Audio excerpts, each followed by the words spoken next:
प्रियव्रतोत्तान पादौ शतरूपा पतैः सुतौ वासुदेवस्य कलया रक्षायां जगतस्थितौ जाये उत्तान पादस्य सुनीतिः सुरुचिस्तयोः सुरुचिः प्रेयसी पत्न्युर्नेतरा सुतो ध्रुवः।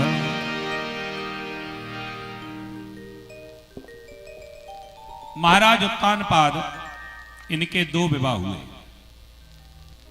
एक पत्नी का नाम है सुनीति और एक का नाम है सुरुचि।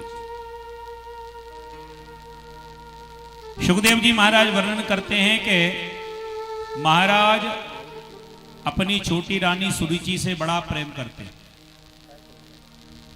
और बड़ी रानी सुनीति जो कि सुंदर नीति पर चलने वाली हैं उससे प्रेम नहीं करते।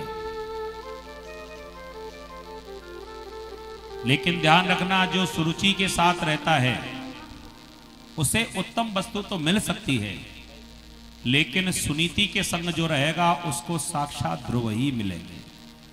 क्योंकि इन दोनों रानियों को एक एक जो बेटा हुए ना, छोटी रानी सुरुचि को जो पुत्र हुआ उसका नाम हुआ उत्तम और बड़ी रानी सुनीति को जो पुत्र हुआ उनको पुत्र जो हुए उनका नाम है ध्रुव।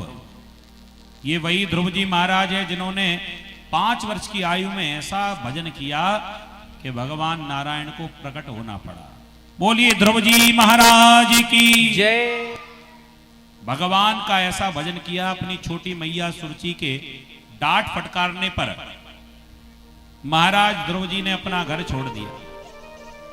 नारद जी के द्वारा ऐसा मंत्र दिया गया, नारद जी को गुरु बनाया। 12 अक्षर मंत्र का जब दीक्षा मिली, मंत्र दीक्षा को लेकर यमुना के किनारे ध्रुव जी महाराज ने बड़ा कठोर तप किया और ऐसा तप किया कि भगवान को साक्षात दर्शन देना ही पड़े।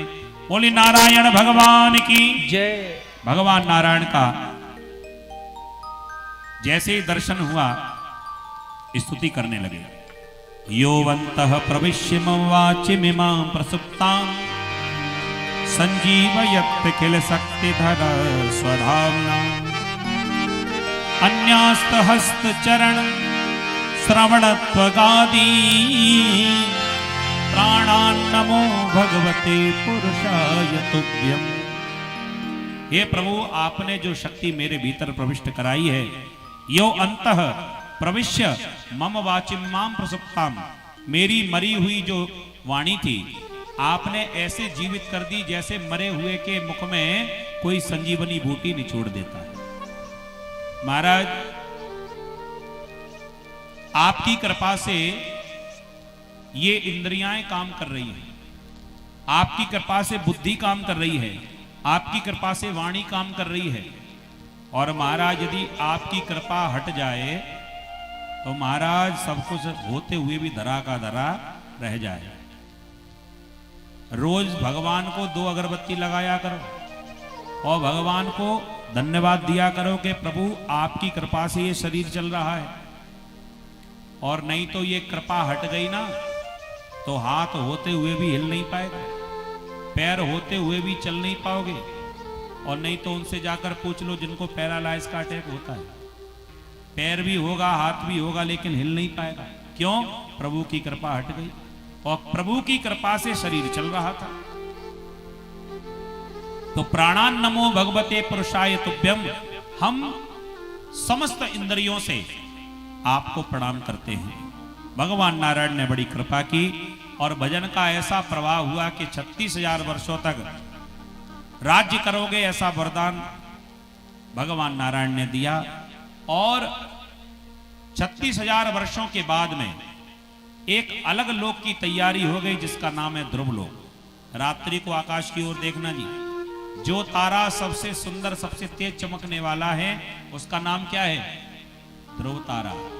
वो ध्रुव तारा ही वो ध्रुव लोक है जहां पर ध्रुव जी महाराज आज भी अपना आसन डाले हुए बैठे हुए हैं। बोलिए भक्तवत्सल भगवान की जय। सुखदेव जी महाराज वर्णन करते हैं, राजन परीक्षित इन्हीं के वंश में आगे ध्रुव जी के 2 विवाह हुए। एक पत्नी का नाम इला और दूसरी पत्नी का नाम ब्रह्मी।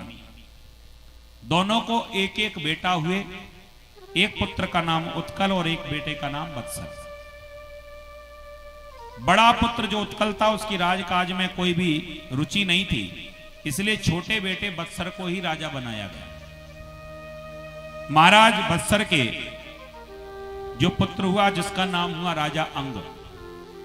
राजा अंग, इनका विवाह मृत्यु की जो बेटी हैं, मृत्यु देवता की बेटी सुनीता जिनका नाम था, सुनीता के संग में हुआ राजा अंग का विवाह।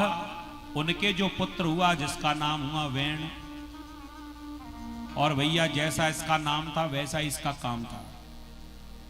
ये राजा वेण इतना दुष्ट हुआ क्योंकि मृत्यु का नाती था, सो अपने नाना के ऐसे गुण आ गए इनके भीतर, ऐसे गुण आए कि इसने अपने राज्य में नियम बनाया, ना यष्टव्यम न दातव्यम न होतव्यम दुजा कुचित। ना कोई यज्ञ करेगा, ना कोई दान देगा, ना कोई भजन तपस्या करेगा। महात्माओं ने राजा वैन को समझाया। देखो वैन कहते ना, किसी चीज को बंद करा दिया जाए तो हम लोग क्या कहते हैं, भैया इस पर वैन लग गया, इस पर वैन लगा दिया। वो वैन ही इसका नाम था, वैन। इसने ऐसा वैन लगाया कि यज्ञ बंद, कथा कीर्तन बंद, दान बंद, सब कुछ बंद कर दिया। महात्मा को क्रोध आया और महात्माओं ने ऐसी हुंकार भरी कि राजा वैन के प्राण निकल गए। अब गद्दी सूनी हो गई। अब राजा कौन बने? तो संतों के द्वारा राजा वैन का मंथन कराया गया शरीर का। राजा वैन के शरीर से मंथन से निषाद की उत्पत्ति हुई। महाराज वैन के एक हाथ का मंथन किया तो एक हाथ से महाराज पृथु का और दूसरे हाथ से अर्ची का प्रादुर्भाव हुआ। महाराज पृथु और अर्ची का विवाह हुआ और इनसे आगे ये सृष्टि, आगे ये क्रम चला। महाराज पृथु ने बड़े बड़े यज्ञ कराए, लेकिन एक बार महाराज पृथु से किसानों ने आकर कहा कि इतनी मेहनत करते हैं लेकिन फसल तो होती नहीं है, क्योंकि दुष्टों के कारण पृथ्वी ने अपने सारे रसों को अपने भीतर ही समेट लिया। अब कितना भी हल चलाते रहो, पूरी भूमि बंजर हो गई। जब अन्न नहीं हुआ सो भूखों मरने लगे। चारों तरफ जब भूखमरी फैल गई तो महाराज पृथु ने अपना धनुष बाण लेकर और पृथ्वी को जैसे ही डराया कि हे पृथ्वी, या तो तू अपने सारे रसों को वापस कर दे, नहीं तो मैं तुरंत अभी तुझे समाप्त कर दूं। महाराज पृथु का ये क्रोध देखकर मैया पृथ्वी गाय का रूप बना कर आई और महाराज पृथु से निवेदन करने लगी कि क्या करूं महाराज, ये दुष्टों का भार मेरे ऊपर इतना बढ़ गया है, मैं अब क्या बताऊं। मैंने अपने सारे रसों को अपने भीतर समेट लिया, लेकिन अब मैं गाय के रूप में आ गई हूं, तो एक काम करो, मेरा दोहन कर लो और सारे रसों को पुनः प्राप्त कर लो। गाय का दोहन किया गया। महाराज पृथु के वंश में आगे इनके पुत्र हुए विजिताश्व और विजिताश्व के वंश में राजा प्राचीनबरी हुए। महाराज प्राचीनबरी ने बड़े बड़े यज्ञ कराए और यज्ञ कराने के बाद पूर्णाहुति के समय ये जानवरों की बलि देने लगे। नारद जी को जब पता चला कि यज्ञ तो भैया संभलने के लिए होते हैं, लेकिन यज्ञ कराने के बाद भी पाप हो रहा है, ये ऐसी हिंसा यज्ञ में हो ही क्यों रही है। और नारद जी ने आकर प्राचीनबरी को समझाया कि तुम यज्ञ में ये हिंसा क्यों करते हो। तो राजा प्राचीनबरी ने कहा कि वेदों में ही तो लिखा है कि यज्ञ करो और वहां यज्ञ की पूर्णाहुति में बलि चढ़ाओ। तब नारद जी ने समझाया कि राजन, ये वेद परोक्षवादी होते हैं, इनकी भाषा समझना इतना आसान नहीं है। तो वेदों में कभी कोई ये नहीं कहता, भगवान ये नहीं कहते कि यज्ञ कराओ, यज्ञ तो सात्विक होना चाहिए, यज्ञ में कभी हिंसा नहीं होना चाहिए। लेकिन हमने कभी कभार देखा होगा कि माँ को प्रसन्न करने के लिए कई ऐसे स्थान भी बने हुए हैं जहां पर बकरे की जाकर बलि चढ़ा दो, मैया प्रसन्न हो जाएंगे। अरे भैया, कभी सोचा है ये सारे संसार की जगत जननी है, कभी माँ के पुत्र को किसी प्रकार की चोट लग जाए तो माँ कभी प्रसन्न हो सकती है क्या? हमें यह विचार करना चाहिए कि बलि से कभी कोई माँ प्रसन्न नहीं होती, कोई देवता प्रसन्न नहीं होता, कोई देवी प्रसन्न नहीं होती। तो तो प्रसन्न कैसे होती हैं? तो वेदों में लिखा हुआ है कि यज्ञ करो और यज्ञ में बलि भी दो, ये लिखा हुआ है। लेकिन हम ये भूल जाते हैं कि बलि किसकी देना है। वेद ये बतलाते हैं कि बड़े बड़े यज्ञ कराओ, ब्राह्मणों का सम्मान करो, दक्षिणा दो, दान करो, संतों का स्वागत करो, भूखे को भोजन कराओ, प्यासे को जल पिलाओ। लेकिन इतने बड़े यज्ञ करने के बाद में अपने अहंकार की बलि चढ़ाओ। हमारे मन में यज्ञ करने के बाद में किसी प्रकार का अभिमान नहीं आना चाहिए। अब हम लोग यज्ञ तो बड़े बड़े करा देते हैं और उसमें किसी जानवर को लाकर बलि चढ़ा देते, तो किया कराया सब बेकार। यज्ञ में ऐसा नहीं करना चाहिए। किसी मंदिर में जाकर किसी देवी देवता को ऐसी बलि नहीं चढ़ाना चाहिए। ये भागवत में स्वयं नारद जी कह रहे हैं। अगर बलि ही चढ़ानी है तो अपने काम, क्रोध, अहंकार, लोभ, मोह इनकी बलि चढ़ाओ। इस प्रकार राजा प्राचीनबरी को पुरंजन उपाख्यान सुनाया। पुरंजन उपाख्यान के माध्यम से जब ये ज्ञान दिया कि केवल भगवान का भजन करो, भगवान तो सात्विकता से प्रेम करते हैं, सात्विक रहोगे भगवान प्रसन्न होंगे।